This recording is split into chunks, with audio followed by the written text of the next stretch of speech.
Bueno, este es un video más, o sea, lo primero que vimos, lo que vimos en los otros videos, bueno, en las otras clases, es la teoría, digamos, de elementos finitos, donde vimos que o sea, que las soluciones matemáticas en algunos problemas no existen, en la mayoría de los problemas no existen, existen en poquitos problemas, una solución matemática exacta.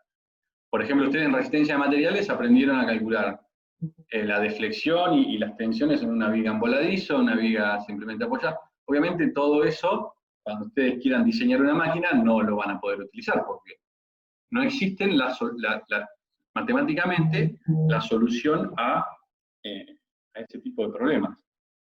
Vamos a poner en silencio el celular.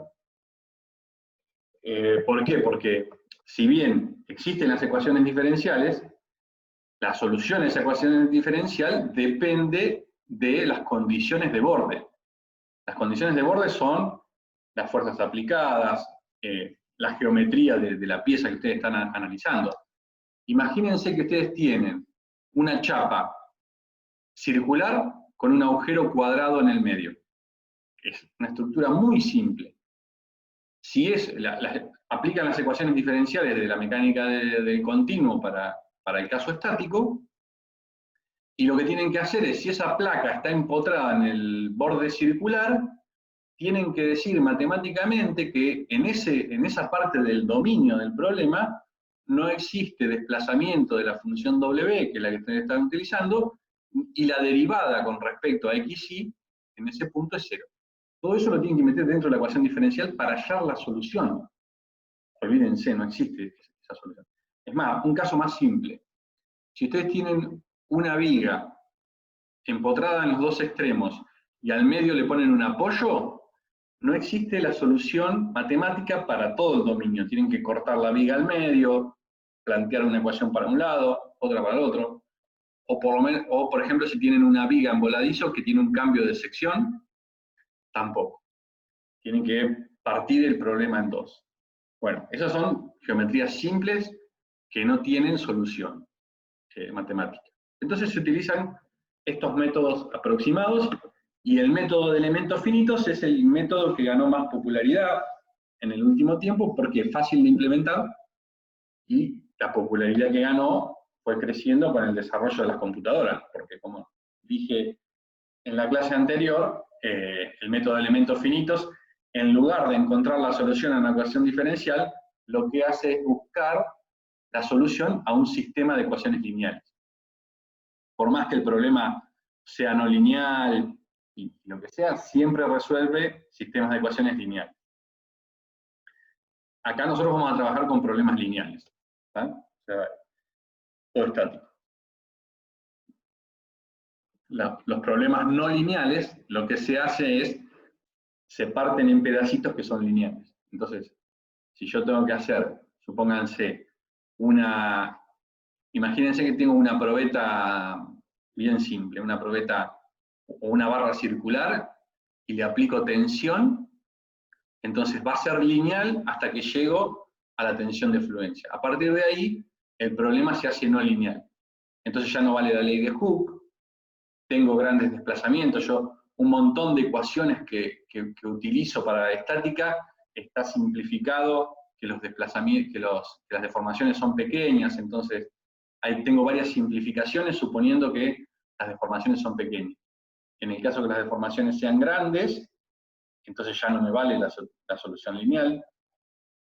Supónganse que tengo una barra en voladizo, una viga en voladizo, que tiene 2 metros de largo, y yo aplico una carga en un extremo, entonces eso es lineal, pero no es lineal hasta que se llegue a la fluencia del material. Como esa barra va a tener mucha deformación, no sé si lo están imaginando, yo se lo voy a dibujar. Como esa barra va a tener mucha deformación, vamos a pasar al paso siguiente. Supónganse que yo tengo, ese es el empotramiento, una barra y una carga aplicada. Entonces, cuando llegue a esta deformación, por más que el material no haya llegado a la fluencia, esta carga al principio era perpendicular a la barra. Entonces solamente había una carga perpendicular, no había carga axial, no tenía ninguna carga axial en esa barra. Esta F era 0. Entonces, todo lo que voy a calcular en esta viga es con la teoría de Bernoulli, de Bernoulli-Euler, que es de vigas. Lo que pasa es que si yo tengo grandes deformaciones, ahora esta carga sí tiene una componente axial. Si yo esto lo puedo descomponer en una carga así, en dirección a la deformación de la viga, y una carga vertical, o sea, transversal a la viga. Bueno, perdón. Entonces eso ya deja de ser lineal. Entonces, ¿qué se hace? Bueno, se divide el problema en varios problemitas. Entonces, esta carga, que supongamos que es 100, la divido en 5, entonces aplico 20. Me fijo cómo queda la geometría nueva. Aplico 20 más y aplico 20 más, pero cada pasito se hace de forma lineal. Entonces siempre resuelve problemas lineales. Bueno, por eso el método este es el más difundido. Entonces, bueno, a ver, convergencia del método, creo que me pasé una. No. Listo. Este no es el que quería mostrar.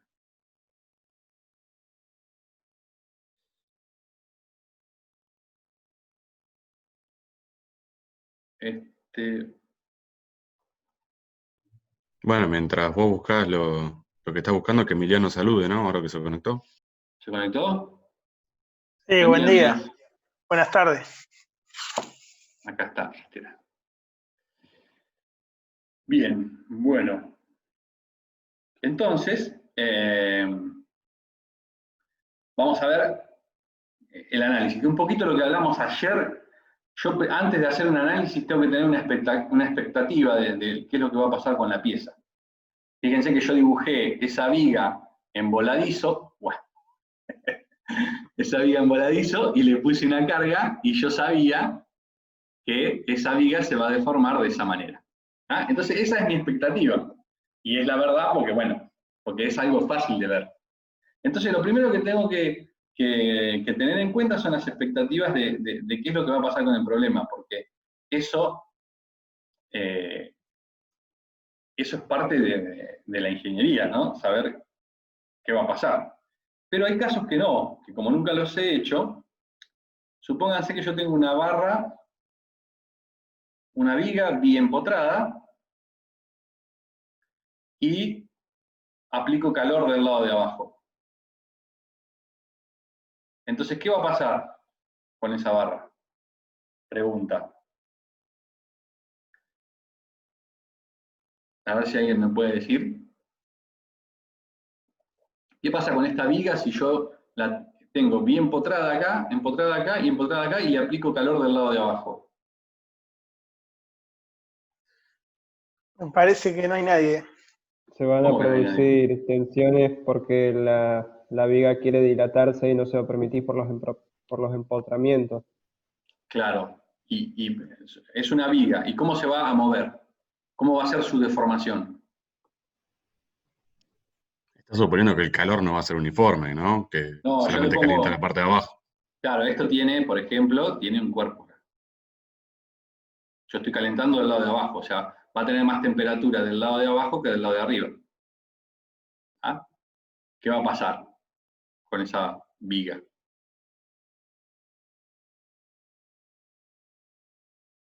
Se va a deformar, obviamente, ¿no? Pero se va a deformar para arriba o para abajo.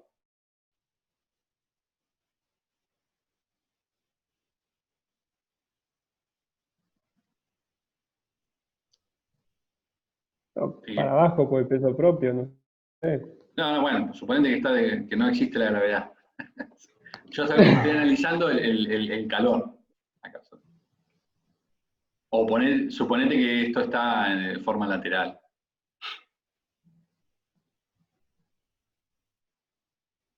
Entonces acá tengo, qué sé yo, una T1 y acá tengo una T2.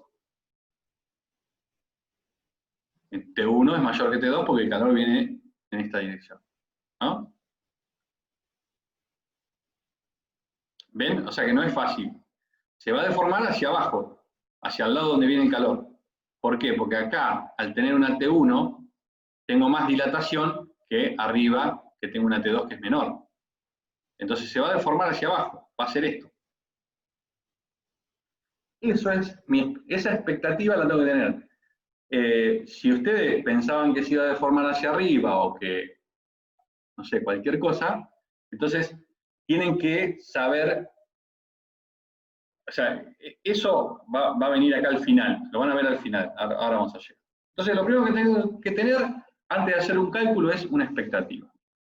Después también tengo que saber que donde tenga bordes filosos voy a tener altas tensiones.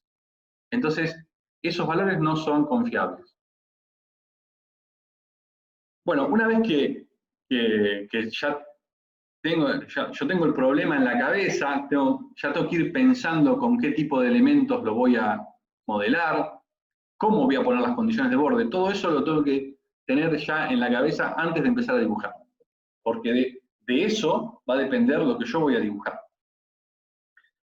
Después tengo que hacer el preprocesamiento, o sea, ahí dibujo toda la estructura que yo tengo, defino las condiciones de borde, o sea, si tengo un punto empotrado, o está apoyado, o tiene un apoyo con deslizamiento, lo que sea, cómo aplico las cargas, el tipo de material, todo eso lo tengo que hacer en un preprocesamiento. Lo importante para para el primer cálculo es que el mallado sea lo más burdo posible. Que no sea, ustedes van a ir refinándolo después, pero déjenlo para el final. Primero, fíjense cómo se comporta el modelo, aunque no sea exacto, cómo se va comportando con un mallado bastante burdo. Porque si ustedes hacen todo a la vez, o sea, si sus expectativas son enormes, o sea, y ya saben dónde va a haber una concentración de tensión, y saben dónde, entonces van a hacer un mallado muy fino, el problema va a tardar 6 horas en correr, y por ahí le erraron una condición de borde y dicen, no, o sea, todas esas 6 horas estuvieron de gusto, porque se equivocaron en la condición de borde. Entonces, primero hagan un mallado bastante burdo, o sea, bastante grande, que sepan que esa no es la convergencia, pero después lo van a arreglar, y vayan viendo el comportamiento global de la estructura, y después sí van refinando, y lo que van haciendo es haciendo converger el modelo. Pero el mallado, déjenlo para el final. Bueno, una vez que tienen la solución, o sea, una vez que tienen el modelo armado, ejecutan la solución y generan los resultados. Tienen que visualizar. Esas visualizaciones generalmente lo que hacen es ver cómo se deforma el modelo, pero además tienen que ir jugando con la amplitud de deformación.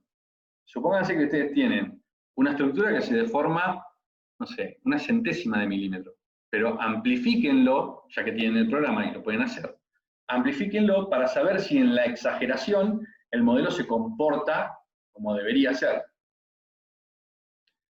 Y vamos a ver el caso, supónganse, hay un caso que es, a ver si lo puedo encontrar, hay un caso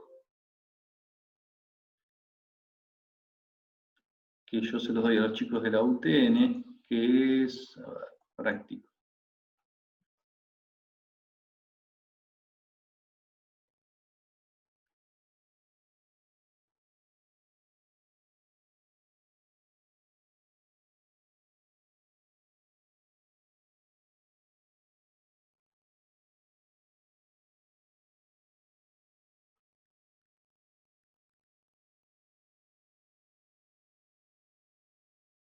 Bueno, entonces a ver dónde está.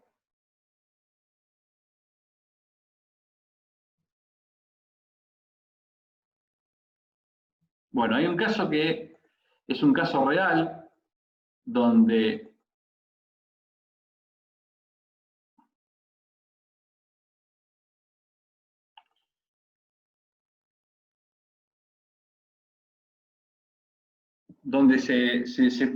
se simula un eje que tiene una rueda.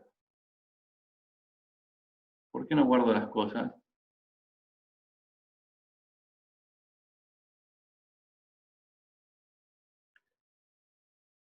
Y el que lo simuló, obviamente lo simuló mal, y el problema está en que no hicieron esto. Lo vamos a ver ahora, un ratito. Bien, visualizan los resultados y se fijan que cumplan las expectativas, revisan esas expectativas después del postprocesamiento y se fijan si coinciden con lo que pensaba. Si la respuesta es sí, si coincide lo que ustedes pensaban con lo que les da el análisis, a grandes rasgos, entonces ahí concluye el trabajo, y si no coincide, bueno, se fijen a ver qué pasó, cuál es el problema, si tienen que modificar la geometría, si tienen que cambiar el tipo de elemento que están utilizando, lo que sea. O refinan el mallado y van haciendo diferentes cosas. Entonces, bueno, en Inventor, a ver si vamos a ver.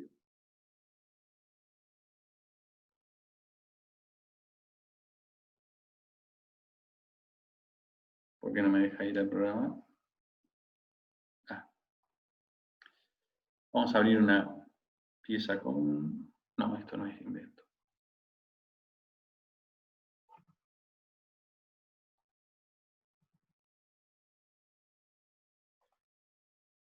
Vamos a abrir una pieza. Supónganse, vamos a abrir esta. Y lo que van a tener es, cuando van a crear una simulación, van a tener, este es del 2019, del 2018, puede ser que haya cambiado. Pero en esta pestaña lo que van a poder ver es la parte de análisis estático, el análisis dinámico, que es de vibraciones, análisis modal, y en el nuevo trae un punto más que es, a ver si lo podemos ver acá, vamos a, bueno, esa barrita que está molestando. Vamos acá a Environment y entramos en Stress Analysis. Fíjense que yo acá tengo el módulo de Nastran. Esto trae otro tipo de cálculos. Ahí trae cálculos no lineales, de temperatura. Esto es solamente lo que trae acá Inventor, es estático, que alcanza para el 90% de las aplicaciones que van a tener. Bueno, fíjense, venimos acá a crear estudio y me va a salir esta pantallita que estaba viendo recién. La única diferencia que tiene esto nuevo que está acá, que es Shape Generator, que lo vamos a ver más tarde, que es el generador de formas. Pero bueno, acá tengo el caso estático. Lo que tengo acá es detectar y eliminar cuerpos rígidos. Esto es, si las condiciones de borde que pongo no son suficientes, entonces aprieto acá. Supónganse que yo voy a tirar de este agujero con una fuerza hacia arriba y lo tengo que sujetar del lado de abajo. Pero esto puede desplazarse en el plano. Entonces, si se puede desplazar en el plano, tengo que decir que detecte y elimine los cuerpos rígidos. Porque hay ciertos casos donde tengo que aplicar eso. Por ejemplo, si tengo el contacto entre dos piezas, entonces, como entre esas dos piezas puede haber deslizamiento entre ellas, pero el contacto normal existe, entonces tengo que aplicar eso. Si no, una pieza se va a mover sola. Y acá lo que tengo es el cálculo de vibraciones. Bueno, acá puedo aplicar eso. Pero fíjense que la diferencia es, o sea, aparece un punto más acá, esto solo, pero el resto es lo mismo. Acá elijo, bueno, en donde dice single point, acá puedo elegir un ensayo directamente que voy a hacer un solo ensayo, o si no puedo parametrizar una dimensión. ¿Qué quiere decir esto? Si yo aprieto acá, Parametric Dimension, lo que va a hacer, no tiene mucha ciencia, pero lo que va a hacer es, yo quiero calcular esto y quiero ir variando los espesores. Entre los espesores que yo tengo, por ejemplo, de la chapa disponible que hay en el mercado. Entonces yo digo, bueno, voy a probar este cáncamo con 3,2, 6,4 y 9,75 milímetros, que son las 3 chapas que tengo en el mercado. Entonces, ¿qué hago? Hago el cálculo, empotro la parte de abajo, pongo la fuerza acá y digo, bueno, le pongo parametric dimension, lo tiro ahí, me va a salir una tablita que es esta que está acá, y ahí en esa tablita agarro el espesor, la medida del espesor, y digo, bueno, voy a trabajar con esta y con esta otra, con esas 3 dimensiones. Y listo, es eso. Pero lo que hace son 3 cálculos. O sea, lo puedo hacer desde acá, o lo que puedo hacer es, voy al modelo, le cambio el espesor, lo corro otra vez, voy al modelo, lo cambio el espesor, y lo voy haciendo varias veces. Bueno, es eso. Acá no hay mucho más para decir. Bueno, acá fíjense que detecta y elimina los movimientos entre cuerpos. Esto cuando tengo, fíjense que a mí me parecía apagado, porque esto es cuando tengo 2 piezas diferentes. Entonces, ¿qué hace? Separa, ¿se acuerdan que cuando tengo un nodo, en ese nodo había varias tensiones y la que me mostraba era el promedio, porque las tensiones dependían de los elementos que están al costado? Bueno, ¿qué pasa si yo tengo una pieza que es de acero y al lado otra que es de aluminio? Entonces, si el nodo que comparten las 2 piezas no le aplico ese valor, si no le aplico esa casilla, lo que va a hacer es que la tensión que venga del lado del aluminio va a ser diferente a la tensión que venga del lado del acero, porque tienen diferente modo de elasticidad. Yo no puedo promediar la tensión en ese nodo, porque los elementos que tienen como material acero me van a dar una tensión más baja que los elementos que tienen como material aluminio. Entonces, si tengo piezas de diferentes materiales, tengo que marcar esa casilla acá para que me separe esas tensiones. El programa lo hace automáticamente porque sabe que una pieza es una cosa y la otra es otra. Entonces, no comparte los mallados, no comparte los nodos. Y bueno, y estos que tengo acá es si quiero agregar cargas que fueron calculadas con el cálculo dinámico, que es algo que no lo damos en el curso, pero se puede hacer, por ejemplo, de cuerpo rígido se hace un ensayo dinámico, y si uno quiere agarrar esas cargas y esas reacciones sobre una pieza y traerlas al cálculo de tensiones, lo puede hacer. Acá tenemos la tolerancia de contactos. Esto quiere decir que si yo tengo 2 piezas que están separadas entre ellas menos de 0,1 milímetro, le pone este tipo de contacto, que quiere decir ligados, o como si fuese soldado. ¿Sí? Si tengo 2 piezas que están a una distancia menor, le pone esto. ¿Para qué me sirve esto que está acá? Bueno, si yo tengo piezas soldadas, entonces, si yo las dejo separadas por una distancia mayor que esto, no me las va a tomar como que están unidas. Imagínense que yo tengo una planchuela y una que sale perpendicular a ella, soldadas. Lo que une las 2 planchuelas es el cordón de soldadura, no los perfiles de las planchuelas. Entonces tengo que tener en cuenta eso. Y este que está acá, que dice Shell Connector, es otra tolerancia.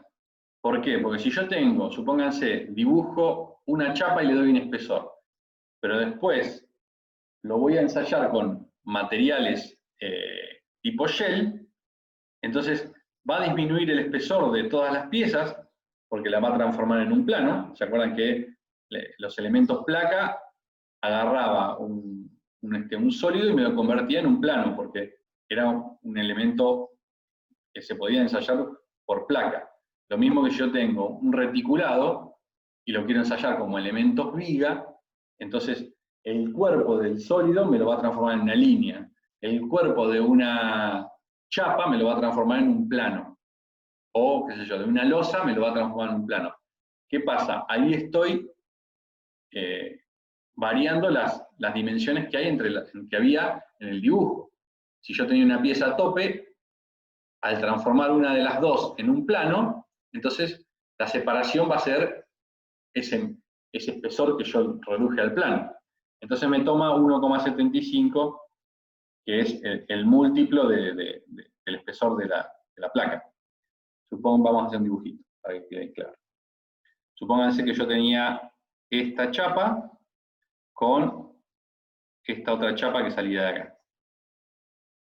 Si la separación entre estas dos piezas es menor que 0,1, cuando yo las ensaye, me lo va a tomar como soldado. Supónganse que yo pongo un cordón de soldadura acá y otro cordón de soldadura acá. Entonces, el contacto entre estas dos o lo tengo que sacar o lo tengo que hacer que no lo ponga automáticamente. Estos son contactos automáticos. Entonces, ¿qué puedo hacer? Separo esta pieza 0,1 milímetros.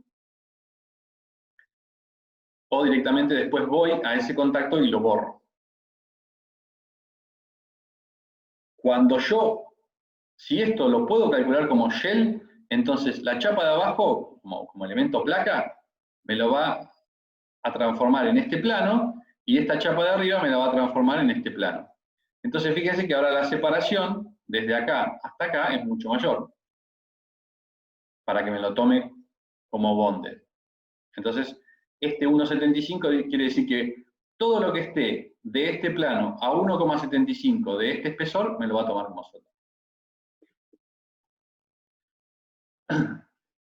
Bien, después tenemos algunas advertencias que nos salen en el cálculo, que puede ser esto que está acá. El modelo se separa en 3 componentes independientes. Si se fijan, estos son 2 cáncamos con un perno. Entonces, claro, si yo pongo ese perno ahí, el perno puede deslizarse lateralmente entre los cáncamos. Cuando yo aplico una fuerza en este perno que está acá, entonces este cáncamo se mueve hacia allá y el otro se mueve hacia el otro lado. Es una advertencia que me está diciendo, ojo, que si vos tenías algo que estaba fijo, no, esto no está fijo. Entonces, ¿qué hace?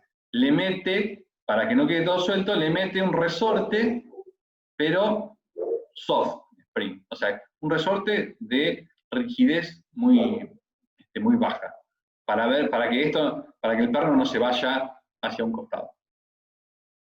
Y después lo que dice que la deformación es muy larga comparada con el tamaño del modelo. Entonces esto dice, por favor, verifique que las cargas y las restricciones.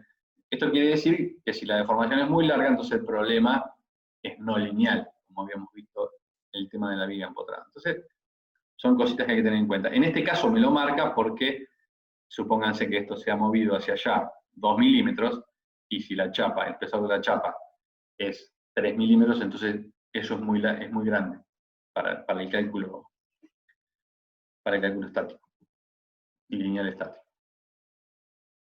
Después puede ser que les tire esta otra advertencia que les dice que, por ejemplo, esto que está, bueno, no se ve acá lo que está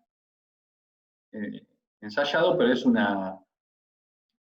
un pórtico, hecho con caño cuadrado estructural, y fíjense que dice que yo lo ensayé en forma sólida, y me tira una advertencia que me dice, mira, eso te conviene hacerlo con shell, con elementos shell. Son muy delgados para ser tratados como sólidos.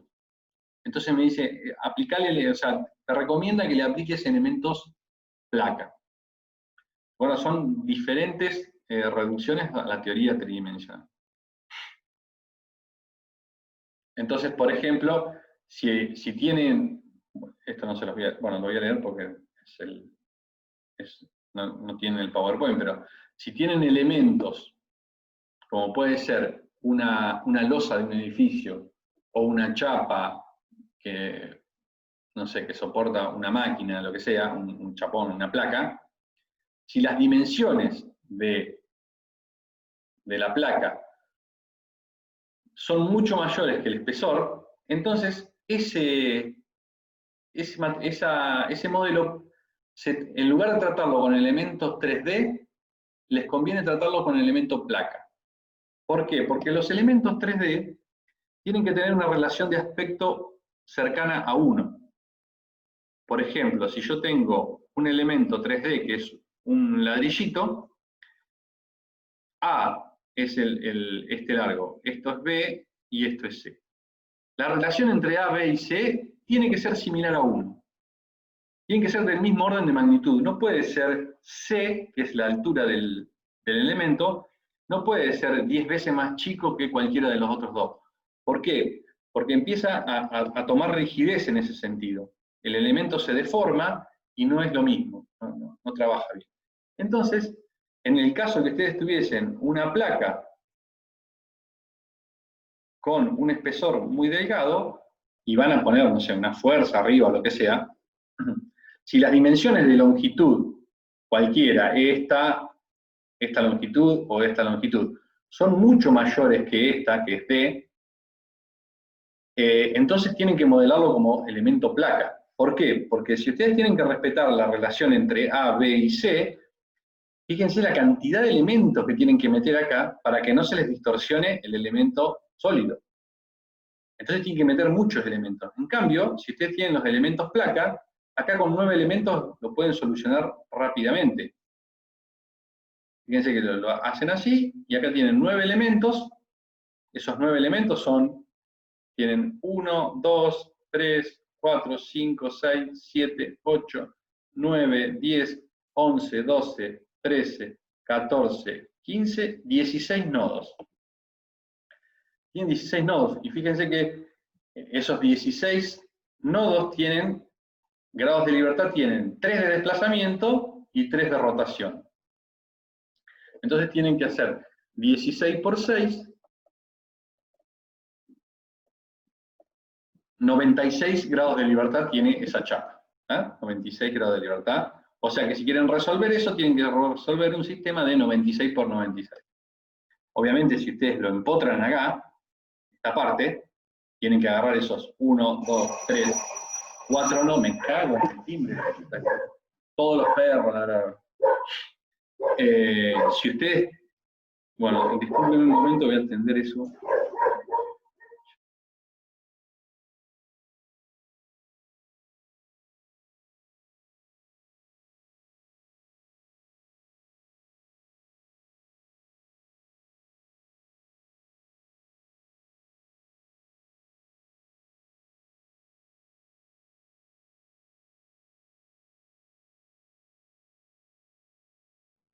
¿Cómo vienen hasta acá? ¿Están entendiendo todo?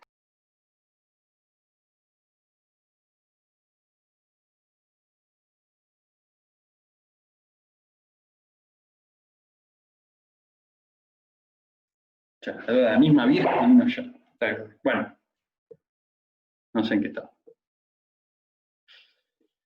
Bueno, si lo hago con elementos placas, tengo que resolver un sistema de 96 por 96. Si lo empotro en ese lado, entonces esos 4 nodos por 6 grados de libertad cada uno, 4 por 6, 24, entonces 96 menos 24, 72.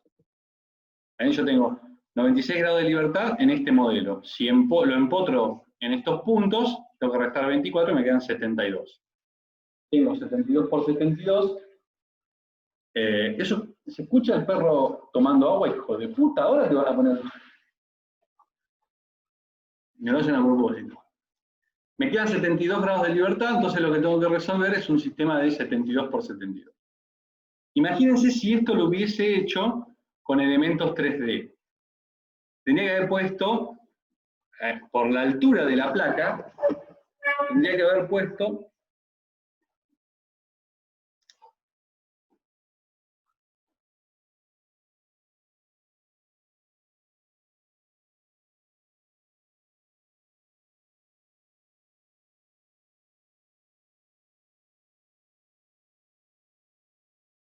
aquí el perro, no está molestando.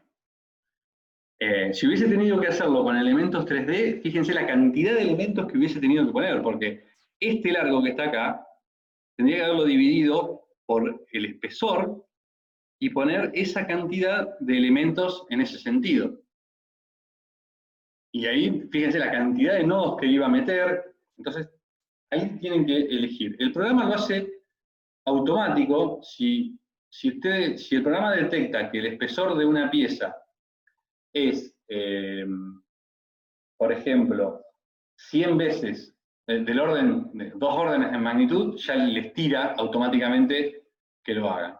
Hay veces que el programa no lo tira, pero ustedes ya lo saben, entonces aprovechen que tienen esa herramienta y lo hacen para hacer el cálculo más rápido.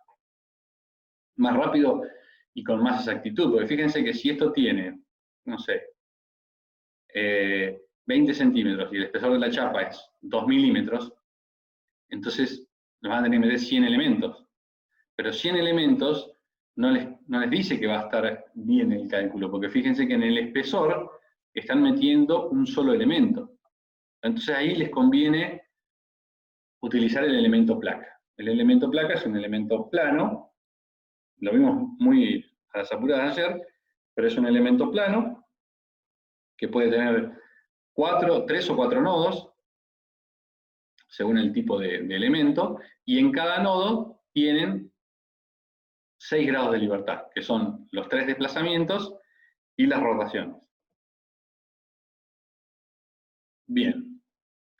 Entonces, cuando están modelando algo, por ejemplo, esto que está acá, les va a tirar, les dice, 1 o más cuerpos fueron encontrados, por ejemplo, perdón, esto no es que lo tira el programa. Con este simbolito, con esta herramienta, lo que hacen, a ver si lo tenemos en el programa, vamos acá a poner OK. Fíjense que tienen este simbolito que dice encontrar cuerpos delgados. Esto que está acá puede tomarse como cuerpo delgado, no sé qué dimensiones tiene, a ver, vamos a...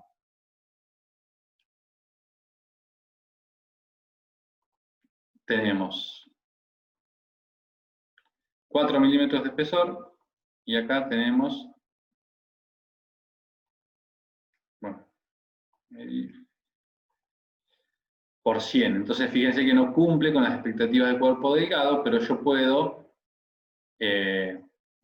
acá buscar cuerpos delgados. Y dice, no encontró ninguno. Bueno, sí, lo quiero hacer como cuerpo delgado. O sea, no encontró ninguno porque no cumple esa relación 100 a 1. Pero si yo lo quisiera hacer, vengo acá, Mid Surface, entonces agarro, aprieto en ese cuerpo y me lo va a convertir en cuerpo delgado.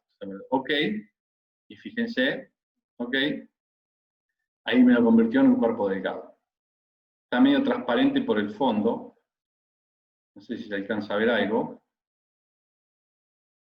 No sé, Sí, se ve bien. ¿Se ve? Por ahí tendría que cambiar el color del fondo. Pero bueno, lo que hizo fue transformarlo en un cuerpo delgado. Si esto hubiese tenido un espesor menor, a ver, supongamos que vamos a salir del análisis y acá en la extrusión, en lugar de darle, ¿cuánto tiene? 8, vamos a darle 1 milímetro.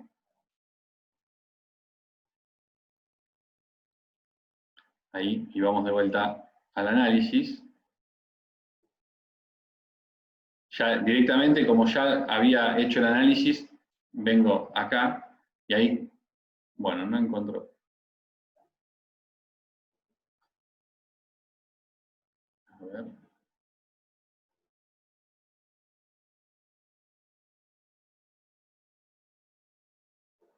Pero 2 milímetros. A ver si me encuentro ahora.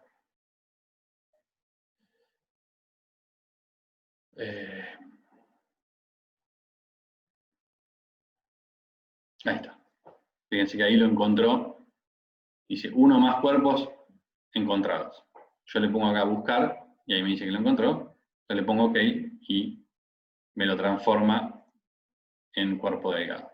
Y ya toma automáticamente el espesor del elemento, ya lo toma como el espesor de la pieza. No tengo que decirle qué espesor tiene.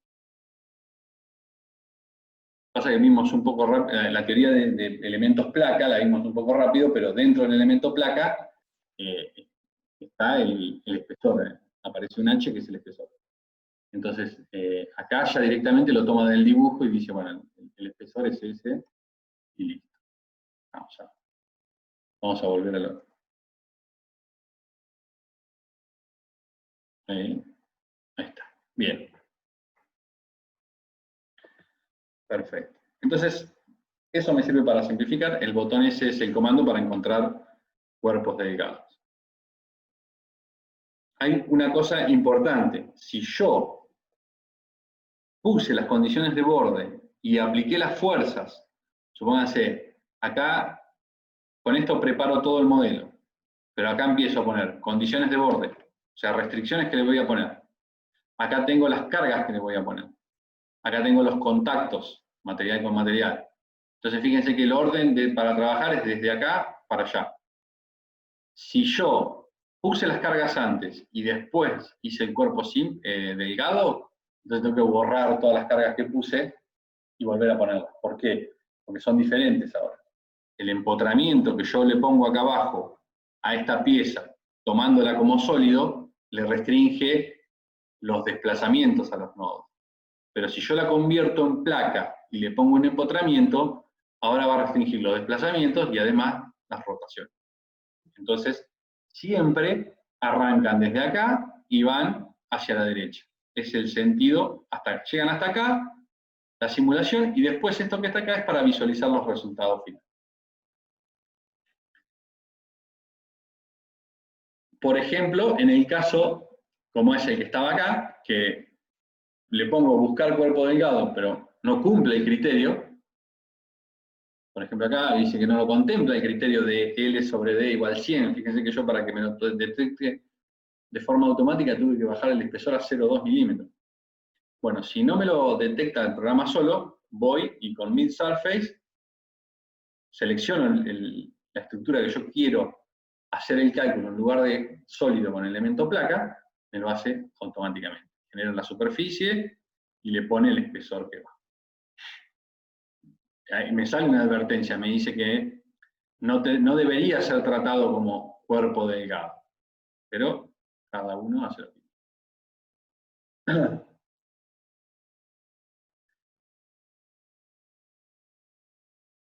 Después tenemos otra que es offset. Por ejemplo, si tenemos un sólido, por ejemplo, puede ser una esfera, pero yo quiero hacer el cálculo de la esfera hueca.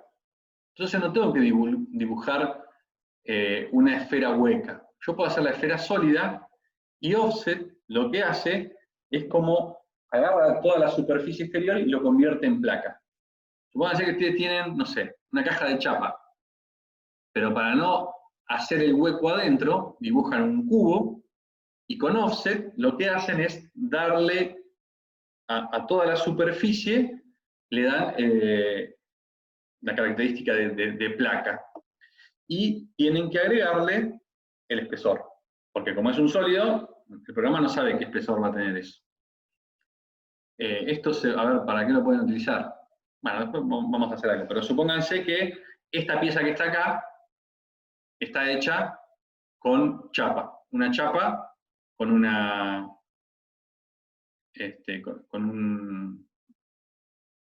otra chapa de este otro lado y soldado con una planchuela. ¿Sí? Con eso se hace el sólido. Pero adentro es hueco, ¿no? Todo esto es hueco. Entonces, ¿qué hacen? Vengo con offset y digo, bueno, esto está hecho con chapa de 0,1 milímetros, 0,2 milímetros. Todo.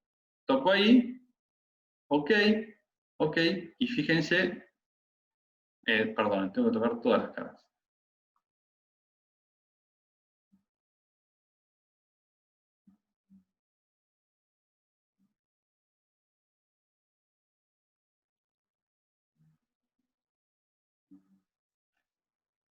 También tocó, me falta acá. Ahí está. Entonces digo, bueno, todo esto va a ser hecho, no es un sólido, está hecho con chapa de 0,2 milímetros. Ok, y fíjense lo que hace. ¿Ah? Entonces no tengo que dibujar todo el sólido con el hueco. Vamos a deshacer esto. Bien, para eso sirve este offset. Yo no lo he usado nunca, pero puede llegar a ser interesante en algunos casos. Después tiene, por ejemplo, si ustedes tienen una viga, un perfil, esto que está acá, vamos a hacer, es una cabreada. Pero no van a modelar todos los, no sé si los perfiles, si son ángulos o si son cuadrados, perfiles cuadrado hueco, no van a modelar con elementos placa y menos con elementos 3D. Eso hay un elemento que se llama viga, que es como el que estuvimos viendo en la explicación de elementos finitos, que es una recta con 2 nodos, uno en cada punta. Y cada nodo tiene 6 grados de libertad, 3 desplazamientos y 3 rotaciones. Entonces convierto ese sólido en esas líneas, y lo que hace es resolverlo mucho más fácil. Imagínense que cada línea de esta tiene 2 nodos. Si lo tuviese que pasar a elemento placa o elemento 3D, tendría, no sé, 10.000, 100.000 nodos.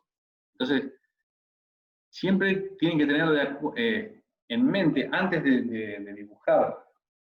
Es más, yo le diría, si ustedes tienen un trabajo que hacer, donde van a tener que calcular algo en elementos finitos, tienen que saber, ya ir pensando con qué elemento lo van a hacer, y a partir de eso, hacer el dibujo, que no va a ser el mismo que van a utilizar para los planos. Porque les va a cambiar un montón. Por ahí el dibujo que ustedes tienen que hacer para simular es diferente al dibujo que tienen que hacer en planos. Entonces, eso tienen que tenerlo en cuenta siempre. Yo generalmente no uso mucho Inventor, salvo para cálculos con elementos 3D. Inventor no lo uso. Prefiero usar otro programa, que es el que está, claro, que es este. Este es un programa, a ver si tengo algún trabajito por acá.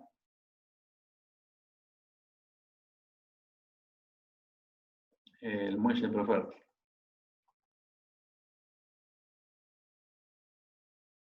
Este es un muelle, el muelle de Profértil, que está hecho todo con elementos viga y con elementos placa, en algunos casos que tengo chapa. Pero fíjense, cada línea que ven ahí, cada línea que ven acá es una viga. Y si quieren ver los elementos, view, cada cruz que aparece ahí es un nodo. Bueno, y eso porque está hecho con elementos viga, así que imagínense si yo esto lo hubiese hecho con elementos 3D. No termino nunca más de hacer el cálculo. Y acá lo que se hace lo que se hizo fue un cálculo de qué era, Tomás, esto. Era por dilatación y contracción térmica. Por dilatación.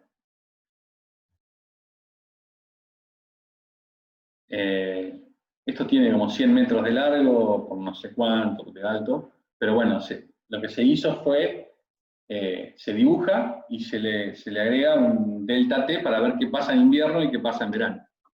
Entonces fíjense que acá esto es desplazamiento y acá tengo tensiones. Tensiones.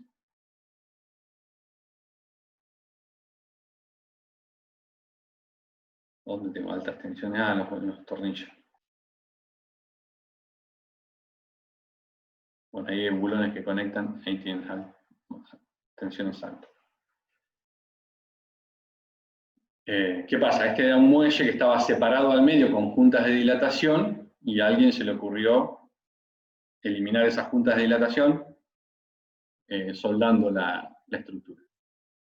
Entonces, bueno, acá lo que se hizo fue el cálculo para ver por qué se rompía. Ahí. Bien. Entonces, estos elementos, frame analysis, para todo lo que es estructuras, pórticos y eso tienen que usar elementos viga. Si no, se van a volver changos. Después tenemos la parte de análisis de vibraciones, que es la que está abajo. Entonces, acá le ponen, el primero dice número de modos, o sea, las frecuencias naturales que quieren calcular. Si quieren buscar frecuencias en un rango, Por ejemplo, si a ustedes les molestan, va a haber un motor que trabaja a 1500 vueltas con una reducción que trabaja a, no sé, 300 RPM, entonces ustedes buscan el rango de frecuencias naturales entre 300 y 1500. Pueden abrir un poquito más, entre 200 y 2000. Entonces buscan el rango, a ver si en ese rango hay alguna frecuencia natural, para que la estructura no entre en resonancia, buscan solamente las que caen ahí.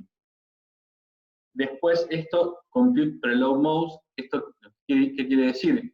Si ustedes tienen algo simple, si ustedes tienen una viga, esa viga tiene frecuencias naturales, va a vibrar así, en el primer modo, va a vibrar así en el segundo modo, y de la siguiente forma. Si esta viga yo la tenso, le aplico una carga de tracción o de compresión, esas frecuencias naturales se van a modificar. Si yo la comprimo, la primera frecuencia natural, que es esta que está acá, va a empezar a bajar y se va a hacer cero en el momento que esa viga pandee. Entonces quiere decir que si yo tengo cargas aplicadas, las frecuencias varían. Por lo tanto, si yo quiero calcular las frecuencias naturales de una estructura que está cargada, tiene cargas aplicadas, tengo que activar esta casilla. Si no, me va a encontrar las frecuencias naturales como si estuviese descargado el sistema. Y esto es, no sé por qué viene acá un tilde, pero esto es para mejorar la precisión. Yo lo dejaría tildado siempre, pero bueno, viene así. Entonces, por ejemplo, acá hay una estructura que tiene un análisis dinámico hecho, entonces se ve como vibra, y lo que me muestra es, a ver, bueno, el modo 1, cómo está vibrando, fíjense que se mueven estas patas acá, se mueven en ese sentido, en el sentido axial de la estructura, ¿no? Y acá me tira la frecuencia, 12,73 Hz, a esa frecuencia, tiene la frecuencia natural, entonces ahí, si hay algo que vibra en esa frecuencia, va a entrar en resonancia. Bueno, acá estaba lo que les decía para hacer un estudio paramétrico. ¿Ah? Entonces, supónganse que yo aplico ahí y quiero ver, no sé, vamos a hacerlo acá. Supónganse que ahí show parámetros. O sea, acá me va a abrir una tabla y acá me muestra todos los parámetros que tiene esa figura. Todas las dimensiones que yo le di. Y yo quiero saber, no sé, a ver cuál es el... Acá voy a marcar, a ver, no sé cuál es el espesor, son 8 milímetros, debe ser este. Quiero modificar este parámetro, el espesor. Quiero ir variando ese parámetro. Entonces, los parámetros que voy a modificar son esos. Podría variar también el diámetro del orificio, pero bueno, vamos a dejar solamente eso. Entonces, cuando abro esta tabla, la dimensión que tengo es el valor 4, y acá le puedo agregar que quiero utilizar 8, 6, 4 y 3. Entonces quiero trabajar con esos 4 espesores. Entonces la agarro, digo, bueno, vamos a fijar la pieza del lado de abajo. A ver. Voy a fijar la pieza, agarro acá restricción, voy a empotrar la pieza en la cara de abajo, aplico, cierro y voy a poner una carga ahí en el agujero. Fíjense que la dirección toma cualquier cosa. Entonces digo, bueno, la dirección la voy a hacer que sea en la dirección de esta recta que está acá. Perdón, sí. Entonces ahí la ubica hacia arriba. Y la carga que le voy a ponerle 1000 newtons. Aplico. Y ahora simulo. Ah, no definí el material. Bueno, ¿se acuerdan, no? Les dije, arranquen de acá para allá. Voy a definir el material. Este que está acá, el primer material, es el que trae del dibujo. Si ustedes cuando dibujaron la pieza ya le pusieron material, no tienen que poner, ya está puesto acá. Y si no, lo ponen acá, por ejemplo, en la 0 aliada. Y ahí lo corre. ¿Qué va a hacer? Lo va a correr 4 veces. Esto no me acuerdo mucho cómo era, creo que es acá.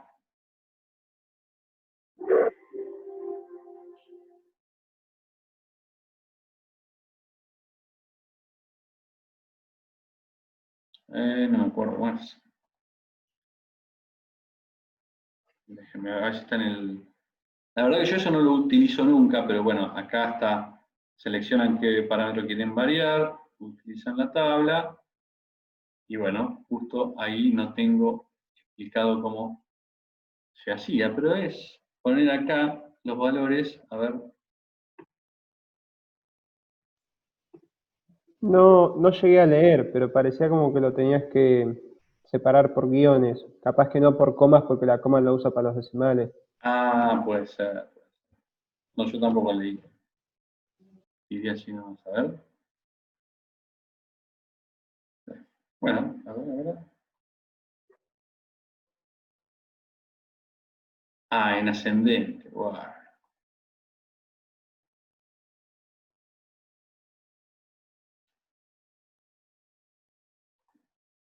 Ahí está.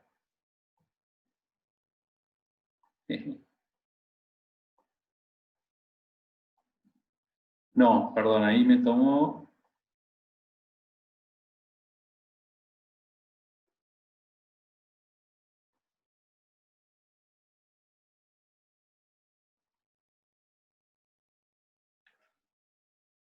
Bueno, yo lo que hago cuando tengo que hacer esto, le cambio el espesor, pero acá 8, punto y coma, 10, punto y coma, 12. A ver. Ahí está. Fíjense que lo está calculando para diferentes espesores. Ahí está. Bien.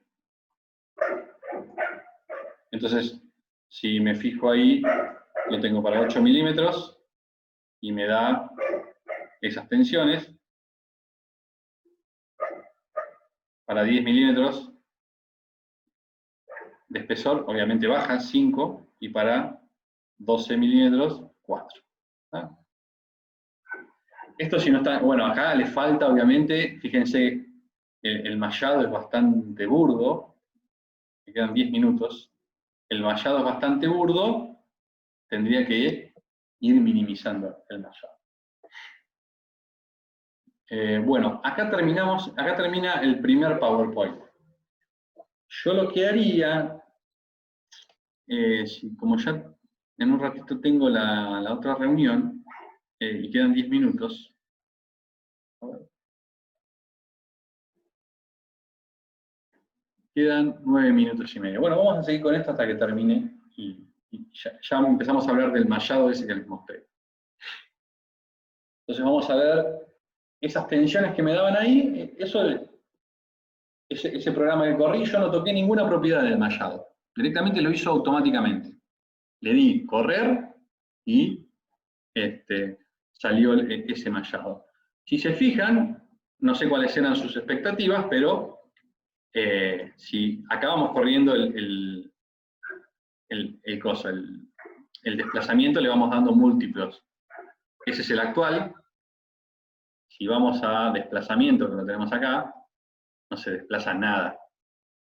4,4 por 10 a la menos 4 milímetros, o sea, no hay desplazamiento. Pero tenemos acá un multiplicador que le va dando escala.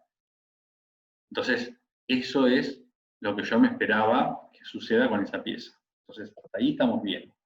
Lo corrí, da eso. Los desplazamientos son mayores, obviamente, en esa parte. Cuando me fijo las tensiones de von Mises, que son las que me interesan, las tensiones son mayores en esos puntos, que está bien, la parte que está traccionada. Entonces, hasta ahora viene todo bien. Ahora lo que me toca es hacer o sea, tengo que ver si este resultado, 4,7, está bien o tengo que refinar el mallado. Para eso vamos a ver qué es lo que tiene el programa. Me cago en la puta madre. Bueno, este video lo voy a tener que cortar por tanto. el refinamiento del mallado, tengo diferentes refinamientos. Puede ser el refinamiento P o H. Y vamos a ver qué es. Bueno, ¿qué pasa? Yo puedo empezar a refinar mi pieza. Puedo empezar a refinar mi pieza de dos maneras. Si se acuerdan, cuando más nodos tenía mi elemento, quería decir que la función aproximante que estaba dentro del elemento tenía mayor grado.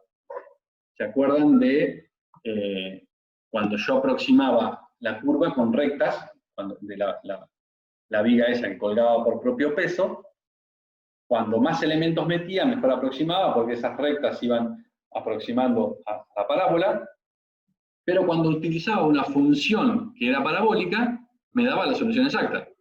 Entonces puedo refinar la estructura de dos formas, o aumentando la cantidad de nodos que tiene cada elemento, o lo que puedo hacer es aumentando la cantidad de nodos que tengo. Bien. Entonces, eso es el refinamiento P o refinamiento H. El refinamiento P lo que hace es aumentar la cantidad de nodos, y el refinamiento H lo que hacen es disminuir el tamaño del elemento, entonces ponen más elementos. Obviamente, cuando más elementos tenga, mayor va a ser el costo computacional, porque cuando más elementos tengo, más nodos tengo, cuando más nodos tengo, más cálculo tengo que hacer. Y en algunos casos, por más que pongan muchísimo, supónganse que tienen la supercomputadora, y lo pueden hacer, cuando pongo muchísimos elementos, me puede llegar a tirar algún problema numérico. Al tener una matriz tan grande, puedo llegar a tener un problema numérico. Entonces, tengo que tener en cuenta eso. Fíjense, el refinamiento P lo que hace es, Inventor trabaja con la parte sólida, tetraedros que tienen 4 nodos. Pero lo que va a hacer Inventor va a hacer un cálculo con 4 nodos, le va a agregar un nodo intermedio a cada pieza y va a hacer otro cálculo. Y después le va a agregar otro nodo más y va a hacer otro cálculo. El P1 y P2 lo hace para partes y ensambles. O sea, si yo tengo más de una pieza, me va a hacer P1 y P2. Si yo tengo una pieza sola, como es este caso que tengo ahí, lo va a hacer P1, P2 y P3. Y esto lo hace automático. No cambia el tamaño del mallado, pero sí le va aumentando los nodos y hace el cálculo. Y lo podemos ver acá. Fíjense, este gráfico de convergencia, fíjense lo que hace. Acá en el 1, todos estos elementos tetraédricos, en el paso 1 tienen un solo nodo. En el paso 2 le pone 2 nodos, y en el paso 3 le pone, en el paso 2 le pone un nodo intermedio, hace esto que está acá, y en el paso 3 le pone 2 nodos intermedios a cada tetraedro. Entonces fíjense cómo la solución converge al valor 4.7. Si yo hacía la cuenta acá, con este valor, con este tamaño de mallado y con un nodo, me daba 2.3. Y fíjense que está lejos de converger. Cuando le agregué un nodo intermedio, se fue a 4,7. Cuando le agregué otro nodo más, aumentó, pero muy poquito. Fíjense que lo que aumentó entre los últimos dos es 0,82%, es ese valor que está ahí arriba. La diferencia que hay entre esos dos valores. Fíjense, acá me daba 4,68 y acá me da 4,72. ¿Qué quiere decir esto? ¿Que convergió? Bueno, no sé, con dos valores no puedo asegurar eso. Lo que tendría que hacer es seguir refinando este modelo. Y ahora es lo que vamos a ver. Entonces, esto es convergencia P. Se agregan nodos, por lo tanto, la función de forma en este elemento, el polinomio que se usa para interpolar adentro, tiene menor grado que en este. Y este tiene menor grado que en este. O sea, a medida que me corro, que le agrego nodos, el polinomio que interpola ahí adentro tiene mayor grado. Bien.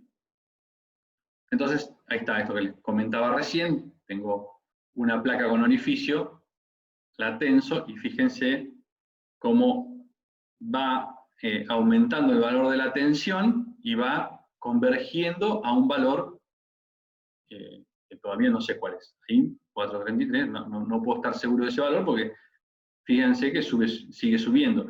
Y no sé si es un gráfico así o hace algo así y después sube. Eso no lo puedo saber. Entonces tengo que llegar hasta que me dé un valor donde diga, bueno, ya acá es el valor que me da. La otra que tengo que es el refinamiento H. ¿El refinamiento H qué es? Bueno, el refinamiento H cambio el tamaño del elemento. Y tengo, para hacer eso, que lo vamos a ver ahora, tengo una forma de hacerlo de forma automática.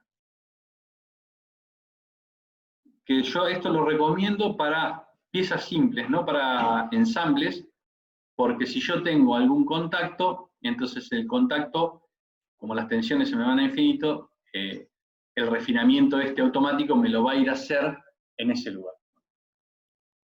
Entonces aprieto acá, fíjense. Acá tengo, me estoy yendo me parece de lo que sigue, no, está bien. Acá tengo las iteraciones que voy a hacer. ¿Qué va a hacer esta función? Acá lo que va a hacer va a iterar, va a hacer un cálculo. Si no cumple con este criterio, va a reducir el tamaño del elemento y lo va a hacer tantas veces como yo ponga un número acá. Vamos a ponerle 3. Yo quiero que pare cuando el valor entre un cálculo y el siguiente, acá viene 10%, pero si se acuerdan, recién la diferencia entre los resultados era 0,8. Entonces voy a poner acá algo bajo, como para que por lo menos haga algún cálculo, y le voy a poner que pare en 0,1%. Y esto que está acá es el valor que me va a calcular las tensiones en una zona donde todas las tensiones estén entre el mayor y el 75% de la máxima. Este 0,75 acá quiere decir que la zona donde va a ser el refinamiento va a ser en esta zona que está acá, en el lugar donde da la tensión máxima, que es 7.43, no, eso es, tensiones sí, 7.43, y en todas las otras zonas donde las tensiones sean eso multiplicado por 0,75. Entonces, ¿con qué valor quiero hacer esto? Bueno, puedo elegir con von Mises, con los desplazamientos. Como les dije, acá tenemos el número de iteración, que son 3 iteraciones, las que va a hacer, o sea, ahora se da entre el cálculo que hizo con P2 y el cálculo que hizo con P3, había 0,8%. Entonces, como no cumple el criterio de parada, va a refinar el mallado. Ya no puede meter más nodos. Ahora lo que hace es hacer el mallado más fino. Lo va a hacer el cálculo y lo va a comparar con el anterior y se va a fijar cuál es el porcentaje que hay de error o de crecimiento, de convergencia, digamos. Donde hace el refinado del mallado es este valor que yo le pongo acá. Si yo le pongo 0,5, va a ser el refinado donde la tensión sea hasta la mitad de la tensión máxima. Por eso no es conveniente hacerlo cuando tengo, esto está muy bueno, lo hace automático, todo lo que quiera, pero no está bueno hacerlo cuando tengo un ensamble porque en los ensambles suele producirse, por ejemplo, concentración de tensiones entre contactos. Entonces ahí no conviene. Sí, en piezas simples como esta, que ensayo la pieza sola, porque yo digo, bueno, de todas las piezas que tengo, la más crítica es esta, la voy a ensayar. Entonces ahí voy a hacer, ¿en qué zona voy a hacer el refinamiento del mallado? 0,75. Entonces lo voy a hacer en una zona por acá. A medida que este valor baja, este valor está entre 0 y 1, fíjense que dice acá, cuando más chico es el valor, más grande es la zona donde va a ser el refinado del mallado. Y acá, ¿con qué resultados hago esto? Siempre háganlo con von Mises. Nunca lo hagan con desplazamiento, porque lo primero que converge es el desplazamiento. Acuérdense que las tensiones son derivadas del desplazamiento. Entonces, si yo tengo un error en la función, mayor error voy a tener en la derivada. ¿Verdad? Porque si la función se puede adaptar, pero la derivada es más difícil. ¿Se acuerdan la barra que colgaba por propio peso? Cuando más elementos metía, las líneas, las rectas, mejor aproximaban la curva. Pero si yo me fijaba en las tensiones, era una escalera, porque las tensiones eran constantes y estaba aproximando una recta.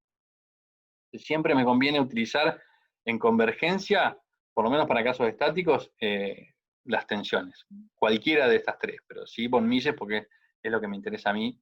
Y acá, bueno, acá, o en toda la geometría, o si, por ejemplo, yo supiese que acá tuviese un borde o algo complicado, pero a mí no me interesa ahí, entonces puedo excluir esa geometría del cálculo.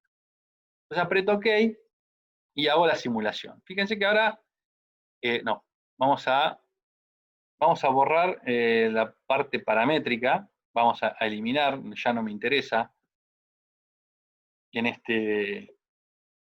este cálculo hacer el dimensionado paramétrico.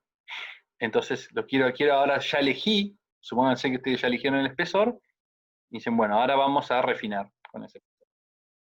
Entonces simulo ahora, y fíjense que ahora esta barrita va a empezar a moverse. ¿Qué hace? Refina, vuelve para atrás, calcula, refina, tac. Y fíjense cómo hizo el refinamiento en una zona donde las tensiones eran máximas. Y en el resto lo dejó como estaba. Y de 7,70 y pico que me daba acá, fíjense que convergió a 8. Y cuando miro el gráfico de convergencia, fíjense. Entonces yo había parado por acá, en el 3, ¿se acuerdan? Que había parado ahí en 7, algo. Bueno, empecé a achicar el mallado y empezó a subir las tensiones hasta este valor que me dio lo mismo. Si ustedes confían en ese valor, listo, queda ahí. Y si no, pueden seguir refinando el mallado, achicando el valor. ¿Acá qué hizo? No llegó al 0,1%. Frenó porque yo después del P3 le di 3 iteraciones más, y lo que hizo fue esas 3 iteraciones. Pero no frenó acá. Vamos a darle, supongo que le damos 6. OK, me va a decir que bueno, que es mucho. Y ahí le doy OK, y me va a hacer ahora, hasta que no llegue a 0,1 no va a parar. Entonces si le di 6 iteraciones, va a seguir haciendo. Obviamente, acá arrancó desde donde estaba, no hace todos los cálculos que le hice hacer anteriormente porque no modifiqué nada. Y fíjense el mallado que termina siendo acá, y ahí está la convergencia. Entonces ahí yo ya puedo decir, bueno, sí, convergió.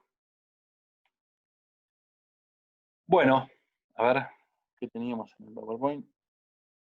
Además del mallado. Bueno, fíjense que, bueno, acá lo que dice que los primeros 3 pasos son de refinamiento P, el siguiente es de refinamiento H. ¿Ah? En el gráfico de convergencia, acá, los primeros 3 pasos son de refinamiento P, que es el agregarle nodos al elemento, y los siguientes pasos es achicar el elemento. Entonces, si se fijan ahí, bueno, los hizo todos porque nunca, bueno, sí, en el último paso cumplió con el criterio que yo le puse, que era 0,1%.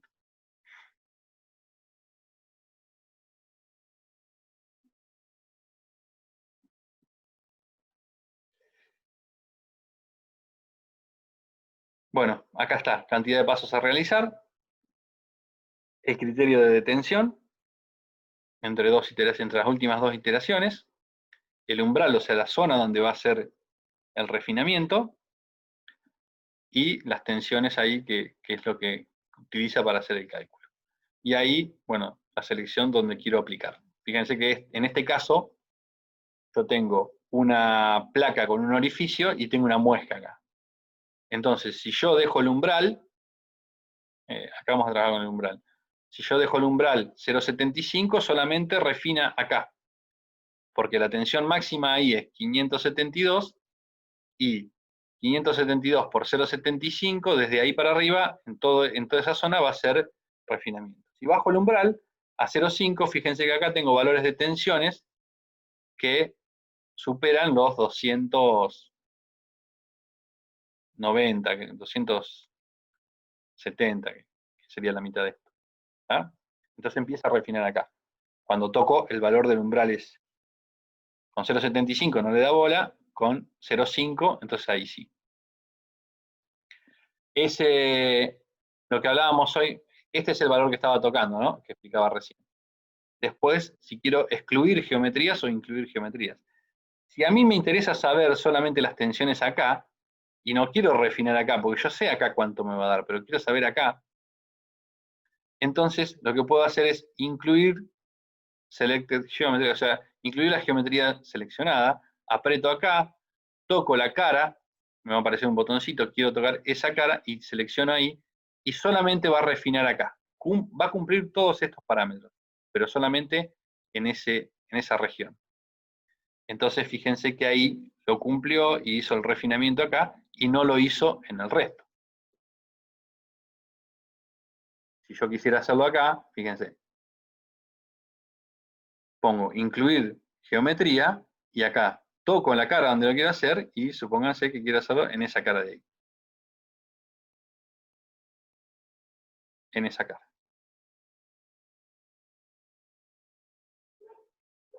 Y ahí le doy a correr, entonces lo va a hacer en un solo paso, porque en esa cara no pasan, no hay muchas tensiones. Ya está, lo hizo en un solo paso, porque en esa cara no tiene que volver a iterar, las tensiones no cambian. Bueno, tendría que hacer un orificio y eso.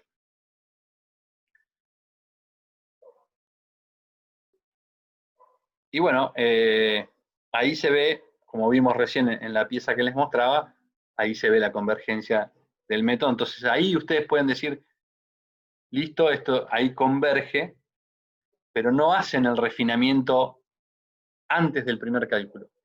Hacen el cálculo, se fijan que todas las condiciones de borde estén bien, y ahí después empiezan a refinar el mallado, porque ya saben que el resto está bien. Porque esto les lleva tiempo. Acá es una sola pieza y lo resuelve en un minuto, pero cuando tengan cosas más complicadas, por ahí van a tardar mucho más tiempo, entonces ahí van a tener que utilizar más tiempo.